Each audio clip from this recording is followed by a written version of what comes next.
বিধানসভাৰ মজিয়াত মাজে মাজে সিৰিয়াছ আৰু মাজে মাজে খুহুতীয়া কথাৰে অখিল গগৈ ডাঙৰীয়াই যি 5টা বছৰ অতিক্ৰম কৰিলে আপোনাকো মই অভিনন্দন জনাইছো। যোৱাকালি এটা মই ইণ্টাৰভিউত কৈছো যে অখিল গগৈ ডাঙৰীয়াই যদি মেচিউৰ্ড হ'ব পাৰে তেতিয়া অসমৰ ৰাজনীতিত বহু দিনলৈ তেওঁ ৰাজনীতি কৰিব পাৰিব। খালি মাজে মাজে আমি জ্যেষ্ঠজন হিচাপে কি অনুভৱ কৰোঁ যে মেচিউৰিটিৰ অভাৱ অনুভৱ কৰোঁ।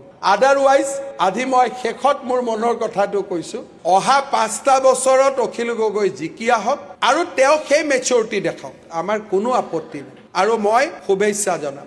বিৰোধী পক্ষৰ নেতা দেৱব্ৰত শইকীয়া ডাঙৰীয়াক তেওঁৰ অনুপস্থিতিটো অভিনন্দন জনাইছো যে আমাক সমালোচনা আলোচনা দুইটা ধৰণে কাম কৰাৰ সুযোগ দিয়াৰ বাবে তেখেতক ধন্যবাদ জনাইছো।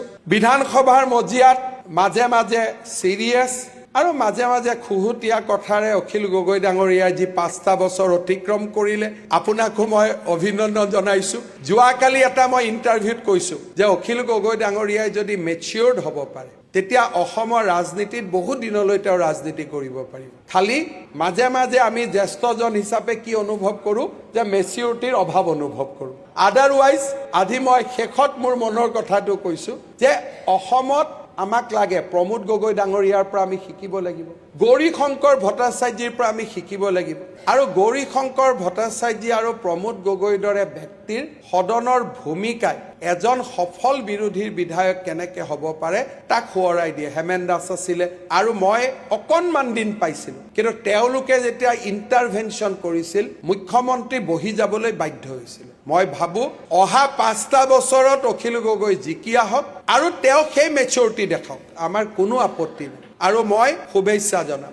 UDF পাৰ্লিয়ামেণ্টাৰী পাৰ্টি আমাক নিশ্চিতভাৱে সহযোগ কৰিছে, আদৰ্শৰ পাৰ্থক্য আছে, বহুত কথাত আমি মিলিব নোৱাৰোঁ, কিন্তু তাৰ মাজতো আপোনালোকৰ যিটো সমৰ্থক তেওঁলোকৰ কাৰণে আপোনালোকে সাহসেৰে যুঁজ দিছে, আপোনালোকক ধন্যবাদ জনাইছোঁ। আমাৰ ৰাস্তা বেলেগ, কিন্তু ৰাস্তা বেলেগ হোৱাৰ মাজতো আপোনালোকে যি ধৰণে বিধানসভাত ভূমিকা পালন কৰিলে ৰাস্তা বেলেগ, ডেফিনেটলি আপোনালোকৰ খুব সুন্দৰ ভূমিকা পালন কৰিছে, মই অভিনন্দন জনাম।